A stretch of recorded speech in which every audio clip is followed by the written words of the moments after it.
Bonsoir Fanny Michaelis, comment ça va? Ça va bien, merci, bonsoir. Alors comme tous les invités cet été, on vous connaît pas encore très bien, mais quelque chose me dit que c'est pour bientôt, c'est l'occasion rêvée pour moi de vous présenter, de vous tirer le portrait, bref, de vous habiller. Petite robe blanche et ceinture vert d'eau sur des bottines à lacets, vous avez 27 ans, Fanny Michaelis, des lèvres roses, pulpeuses, débordantes de sensualité, des longs cheveux châtain clair coiffés en une tresse d'enfant sage, mais pas si sage, parce qu'elle est sur le côté, ces grands yeux clairs qui prennent toute la place, ce sourire énigmatique, ce mélange de discrétion et de zen, on dirait une princesse Disney qui aurait lu trop de mangas. Et combien de princes charmants est-ce que vous avez fait tomber ? Fanny Michaelis, du haut de vos 27 piges, vous avez déjà eu 1001 vies, artiste peintre, comédienne, musicienne, illustratrice, peut-être même que j'en oublie, qui sait.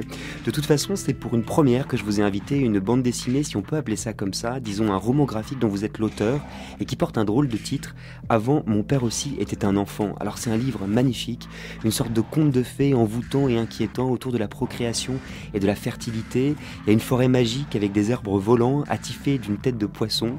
Il y a une grand-mère aux doigts crochus qui vole des marmots et un enfant barbu qui trouve son chemin dans le corps d'une femme qu'on a déclarée stérile.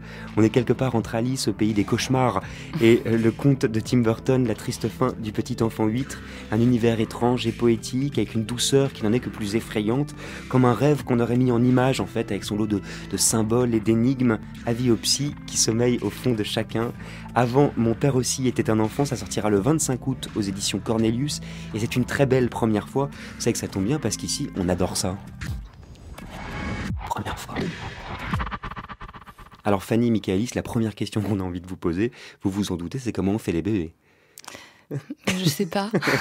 Parce que quand on a lu votre livre, on se dit que la réponse, elle peut être intéressante quand même. Oui, mais je crois que je me suis posé la question tout au long du livre et que j'ai plusieurs pistes. Voilà. C'est ça. Est-ce que c'est ça qui est à l'origine du projet ou pas du tout ? Oui, d'une certaine manière, parce que bien que je me pose pas vraiment la question, je crois que ça y est, j'ai compris, mais en tout cas, c'est la manière dont en tant qu'enfant, on essaye de comprendre comment se font les enfants, et en particulier, comme moi, quand on a eu un petit frère. C'est comme ça, oui, avec la naissance de votre petit frère que vous avez... Je sais pas si... Je crois pas que j'ai commencé à me poser la question, ou peut-être que j'ai commencé... l'origine du projet, en fait. Pas de manière très consciente, mais quelque part... Enfin, dans ce livre-là, en tout cas, il y a mes questionnements d'enfant par rapport à la naissance de mon frère, ouais. Alors, quand est-ce que vous avez commencé à travailler sur ce livre, exactement ? Il y a 1 an et demi, à peu près, en fait, j'avais commencé à dessiner quelques planches. En fait, la première planche du livre, où il y a cette phrase, donc « Avant, mon père aussi était un enfant », je l'ai dessinée un peu comme ça, elle est sortie sans que j'ai l'idée d'une histoire derrière ou d'un récit construit, et j'ai dessiné comme ça les 50 premières pages de manière un peu improvisée, et puis j'ai mis le projet en stand-by et j'ai attendu un certain temps pour le reprendre et le remanier, pour qu'il y ait une vraie cohérence, quoi. Et alors j'ai cru comprendre que l'album devait être à un moment donné prépublié sur Internet, c'est ça ? Alors en fait, c'est plutôt que au départ j'avais posté les premières planches sur un site qui s'appelle Grand Papier.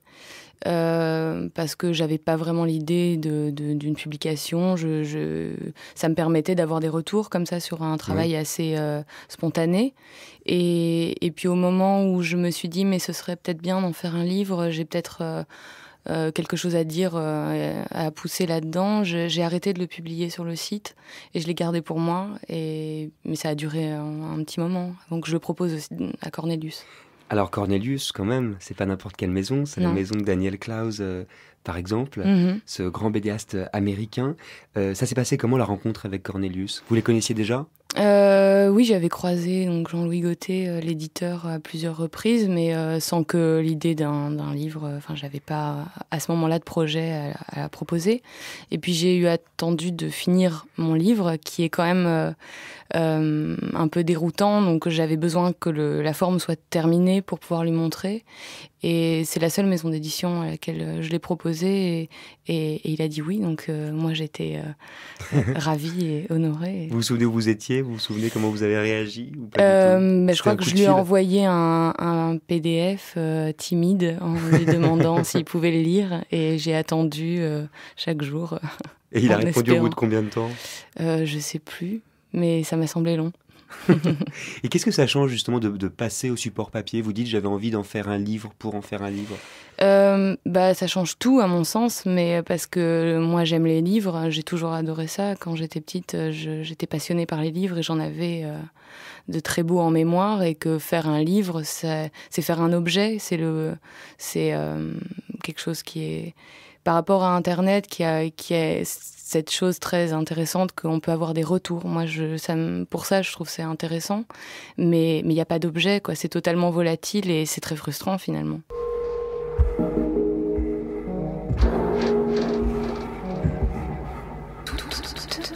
Première fois. Augustin Trapenard sur France Inter.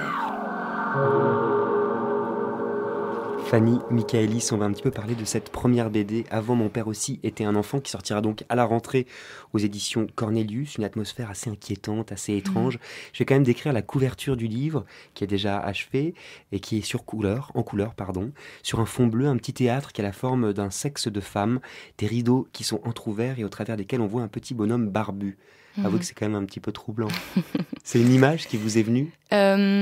Oui, en fait, c'est une image qui se profile au cours du récit, en fait, parce que dans le livre, sans vouloir dévoiler les enjeux cruciaux, mais c'est la couverture. Mais c'est la couverture, donc elle annonce déjà que il y a un trou, il y a une histoire de trou, et je sais pas, c'est comme une espèce d'incision dans un univers dans lequel on pénètre. À la fois on pénètre dans le livre, mais par rapport à l'intérieur du livre, ce petit garçon qui va pénétrer dans une femme, voilà.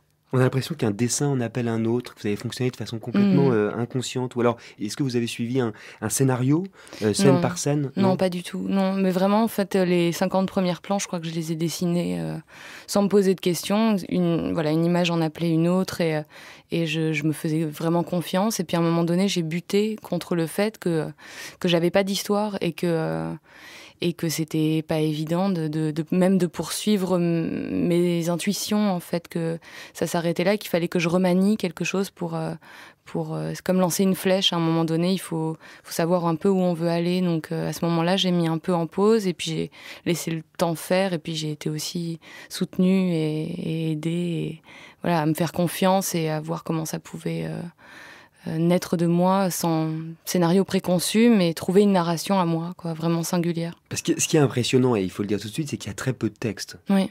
Ça, c'est un parti pris.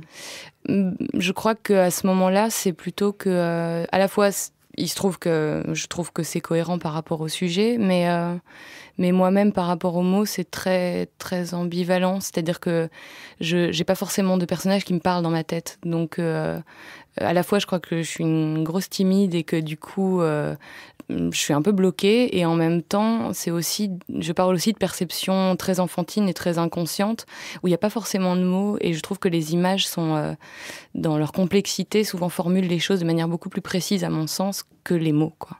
Alors revenons aux images, justement. Ça a été quoi votre support technique, vous étiez des crayonnés, en fait ? Oui, c'est un crayon 0,3 mm et des pages de carnet, voilà. Et alors le noir et blanc, c'est une contrainte que vous vous êtes imposée ?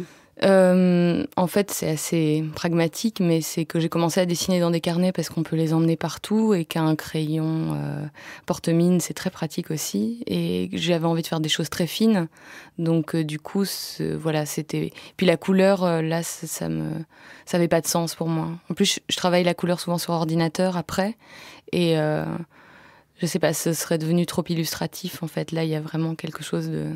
Quand vous dites on peut les emmener un peu partout, les crayons et les carnets, ça veut dire que vous l'avez composé un peu partout dans le métro ? Dans le métro, non, parce que c'est trop précis ce que je veux faire pour que me risquer. Puis, encore une fois, le regard des autres autour de moi m'aurait indisposée. mais j'ai commencé effectivement à faire ça dans une galerie dans laquelle je gardais une expo, et voilà.